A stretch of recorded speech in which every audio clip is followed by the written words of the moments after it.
3 हफ्तों में कोल्हू और रानों की इजाफी चर्बी पिघलाएं। ज़ुबैदा आपा का एक बेहतरीन टोटका। अस्सलाम वालेकुम नाज़रीन। मोटापा मोटापा मोटापा, हर तरफ ये मर्ज़ फैलता जा रहा है। मोटापा बच्चों, बूढ़ों और आजकल हर मर्द और औरत पर काबू पा चुका है। मोटापे बढ़ने की इस असल वजह हमारे जिस्म में चर्बी का बहुत ज़्यादा बढ़ जाना है।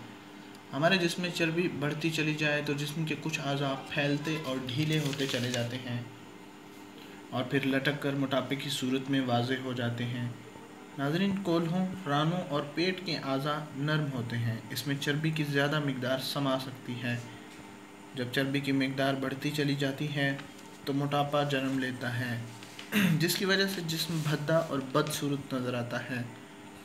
नाज़रीन, मोटापे और बढ़ते हुए वज़न की वजह से हमारे अजसाम की शक्ल व सूरत भद्दी हो गई है। लटके कोल्हे, लटकता हुआ पेट और मोटी रानें। नाज़रीन, मोटापा शख्सियत की तबाही का सबसे बड़ा दुश्मन है।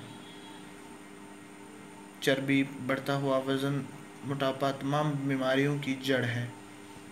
अगर आप भी अपने बढ़ते हुए वज़न को कंट्रोल करना चाहते हैं, आप भी अपने कोल्हों और रानों और पेट की चर्बी पिघलाना चाहते हैं, तो हमारा ये टोटका ज़रूर इस्तेमाल करें।